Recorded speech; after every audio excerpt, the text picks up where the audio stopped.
Twelfth physics बड़ा प्यारा question है, पर जिस हिसाब से आप बिल्कुल बेसिक चीज पढ़ रहे हो उसके हिसाब से कुछ नहीं है। क्वेश्चन बताता हूँ, हालांकि मैंने दिखाई दी पहले पिक आपको। ये हीटर है जो 100 वोल्ट पे पूरा 1000 वाट की हीट प्रोड्यूस करता है। अगर इसको पूरा 100 वोल्ट मिलता है तो इसमें पावर 1000 वाट की है। और इसको ऐसे लगा दिया गया यहाँ पे, इसके पैरेलल में एक अननोन रेजिस्टेंस और कॉम्बिनेशन के सीरीज में 10 ओम रेजिस्टेंस। तब जाके पूरे कॉम्बिनेशन को 100 वोल्ट दिया गया, अर्थात 100 वोल्ट पूरा इसको मिलने वाला नहीं है, अर्थात तो पूरी 1000 वाट रोशनी के साथ नहीं चलेगा। ओके, अब क्वेश्चन क्या कह रहा है? Heater is design to operate with a power of 1000 watt in 100 volt. It's okay. ऐसी सिचुएशन जब कभी हुआ करती है तो हमें तुरंत उस इंस्ट्रूमेंट का रेजिस्टेंस निकाल देना चाहिए, क्योंकि रेजिस्टेंस जो इसका होगा वो अब भी वही है और अब भी वही है। यूज नहीं कर रहे हो तब भी वही है, यूज कर रहे हो तब भी वही है।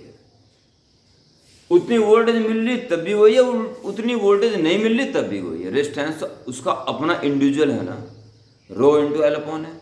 Row constant, L constant, A constant, चाहे उसे किस सर्किट में लगाओ चाहे ना लगाओ। इसका रेजिस्टेंस निकाल दो पहले कि वही रेजिस्टेंस यहां भी काम करेगा। ओके, तो पावर जो वोल्टेज और रेजिस्टेंस के रूप में हो, power is equal to voltage और resistance V square upon R. ये हीटर के लिए बात चल रही है।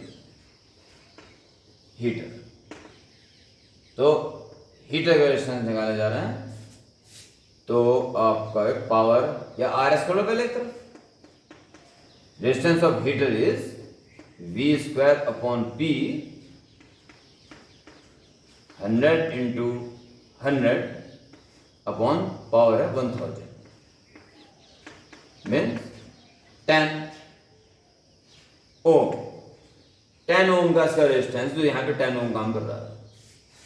ओके, इसके बाद कह रहा है वो कि ऐसा अगर है, इस तरह से जोड़ दिया गया है, तो पावर 62.5 वाट, ये 1000 वाट तो मिलेगा नहीं बिल्कुल भी। 62.5 वाट की एनर्जी ये पावर इसमें है। इतनी एनर्जी पर सेकेंड है देयर, 62.5। तो इस समय इस सर्किट में इतना वोल्टेज, रेजिस्टेंस वही निकल चुका।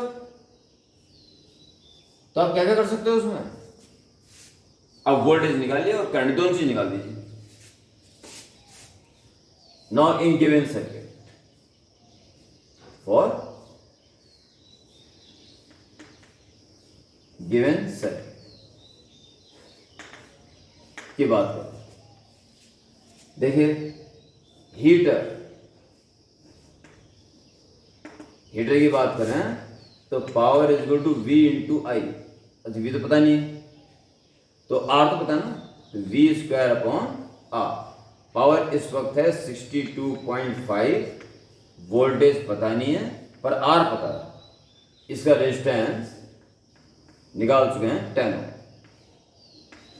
तो वी स्क्वायर आ गया 10 से इंटू करके 625, तो वी आ गया 25 वोल्ट। ये 25 वोल्ट पे है, तो पैरेलल में तो ये भी 25 वोल्ट पर है। साथ में से करंट निकाल दिया, करंट कितना आ रहा है? Also P equal to V into L ले सकते हो, क्योंकि वी पता चल गया इसका। ठीक है, इसमें पावर है, इसमें 62.5, वोल्टेज मिला हुआ है इसको 25, तो करंट निकालना है। इसलिए करंट हीटर में कितना करंट जा रहा है? 25 से डिवाइड दो तो 2.5 आ जाएगा एम्पियर। इतना करंट इसमें जा रहा है, 2.5 एम्पियर। इसका करंट और पता चल जाए तो बस हो गया काम सारा। भाई इसका करंट पता चल जाए तो सारा काम हो जाना। ठीक है, अब देखिए 25 वोल्ट 25 वोल्ट, इसका करंट कम पता चल जाए क्योंकि V पता है और I पता चल जाए, तो V कौन है, इज R, बस दैट्स ऑल। R में फाइंड करना है, I निकालने की कार्रवाई चालू हो चुकी है। देखिए 25 वोल्ट 25 वोल्ट, तो कॉम्बिनेशन 25 वोल्ट ही रहेगा। इसमें कितना बचा, 100 वोल्ट में डिवाइड होना ना, 25 भागोगे तो इसमें कितना बचा, 75। मैं पहले पूरा क्वेश्चन बताता हूँ। वोल्टेज आ गया, करंट रेजिस्टेंस पता है तो करंट निकल जाएगा, उस करंट में से ढाई निकाल जाएगा तो इसका निकल जाएगा, बस हो गया V कौन है इक्वल टू R। यानी बेसिक कॉन्सेप्ट क्लियर है तो क्वेश्चन बिल्कुल आसान है एकदम। यस, फॉर 10 ओम, 10 ओम में तो इसका भी है एक एक्सटर्नल, इसका एक्सटर्नल रेजिस्टेंस 10 ओम की बात कर रहे हैं, तो V इक्वल टू IR से वोल्टेज मिला इसको 75। करंट फाइंड करना है मेन करंट, और रेजिस्टेंस है इसका 10 ओम। तो इस तरह से करंट एक्सटर्नल रेजिस्टेंस यानी कि मेन करंट आ गया 10/7.5, 7.5 एम्पीयर मेन करंट आ रहा है, जिसमें ढाई ऊपर चला गया। इसलिए resistance in current in resistance R, ये करंट था 7.5 में से 2.5 ऊपर चला गया, केवल 5 एम्पीयर करंट नीचे आने के लिए बचा। लो जी, अब कुछ है now R is equal to V upon I। इसके अक्रॉस पोटेंशियल लगा हुआ है डिफरेंस 25, और इसमें आने वाला करंट है 5 इज 5 ओम। कहने में क्वेश्चन बहुत कठिन, और अगर बेसिस क्लियर है तो बहुत आसान। Okay, carry on.